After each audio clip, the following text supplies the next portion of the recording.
एक सूरत की diamond company होती है सर, उनका हर साल का ये रहता है कि अपने कर्मचारियों को है ना वो 4 धाम जाने की तोहफा देते हैं और हर साल उसके लिए लॉटरी निकाली जाती है। पहले साल जब लॉटरी निकलती है तो एक शैलेश करके आदमी होता है, पर है वो पूरा शराबी। वहाँ कंपनी का ऑप्शन क्या था कि आप या तो 4 धाम चले जाइए और नहीं जाना चाहते तो पैसे ले सकते हैं। स्टेज पे उसी की लॉटरी लगती है और शैलेश को बोलते हैं कि शैलेश भाई आपकी लॉटरी लगी है, चलना है केदारनाथ। उन्होंने बोला भैया अपना ऑप्शन है, पैसा दे दीजिए, मुझे कुछ नहीं जाना है।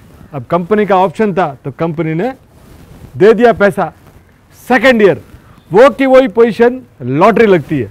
हजारों कर्मचारियों में सेकेंड टाइम भी कर्मचारी शैलेश का ही नंबर लगता है और वो शैलेश को बोलते हैं हरीश भाई पटेल की इस बार तो चले जाओ। बोले मुझे कुछ नहीं जाना है, आपकी कंपनी की जो पॉलिसी है मुझे पैसे दे दीजिए, मुझे 4 धाम नहीं जाना है। अब वो तीसरी बार, अगले साल लोग पूरे कर्मचारी इंतजार कर रहे हैं कि भाई किसकी लॉटरी खुले। हजारों कर्मचारी बैठे और तीसरी बार भी लॉटरी खुलती है शैलेश की। दुनिया ताज्जुब कर जाती है। तब हरीश भाई बोलते हैं कि लगता है कि महादेव तुझे बुलाना चाहते हैं, तू पैसे भी ले ले और 4 धाम की यात्रा का टिकट भी ले ले, पर अभी तू चल।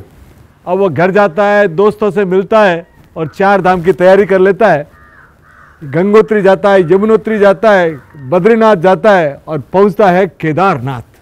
महादेव के दर्शन करने के बाद 1-2 दिन वहाँ रुकता है और आनंद लेता है और फिर उसका मन होता है कि 1-2 दिन में और रुक जाऊँ। इतने में उसकी तबीयत बिगड़ जाती है और वहीं उसकी मृत्यु हो जाती है। तो उसका अंतिम संस्कार भी केदारनाथ के आसपास ही किया जाता है। जब ये समाचार कंपनी को मिलता है, हरीश भाई पटेल सुनते हैं तो वो ताज्जुब कर जाते हैं कि यार क्या बात है कि महादेव ने इसको बुलाया और इसका अंतिम समय भी वहाँ से निकला। तो वो थोड़े दिन तो सोचते रहते हैं, फिर उसके घर पे पहुँचते हैं और उसकी पत्नी को बोलते हैं कि यार एक बात बताओ कि तुम्हारा शैलेश था कैसे। तो उन्होंने बोला कि सबको मालूम है सर हमारा शैलेश तो शराबी था, पर बोले कुछ न कुछ तो वो अच्छा काम करता था। कि वो सबसे अच्छा काम ये करता था कि हमारे मोहल्ले में एक विधवा बहन है और उसकी 3 छोटी छोटी बेटियां हैं, उसको खाने की भी तकलीफ थी। तो शैलेश क्या करता था, जाता था और बोलता था बहन कुछ पैसे तू ले ले और तेरा गुजारा कर ले। और हर साल जो उसकी टिकट निकलती थी ना, उसमें आधे पैसे उस बहन को देता था और आधे पैसे मेरे को देता था। ये जब बात सुनते हरीश भाई बोले यार मुझे पहले मालूम होता तो मैं इस आदमी का हाथ चूम लेता। और वो वहाँ से बोलते कि वो बहन कहाँ रहती है, उस बहन के घर पे पहुँचते और बहन को बोलते कि बहन वो शैलेश तो चला गया, कि साहब आपके लिए तो वो शराबी था पर मेरे लिए वो फरिश्ता था। मेरी 3 छोटी छोटी बेटियाँ थी, मैं कई दिनों तक भूखी सोती थी और ये शैलेश ही भाई थे जिन्होंने मुझे बार बार संभाला।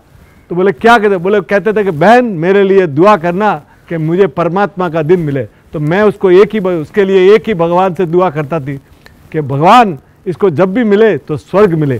तो साहब उसका अंतिम समय भी केदारनाथ में गया।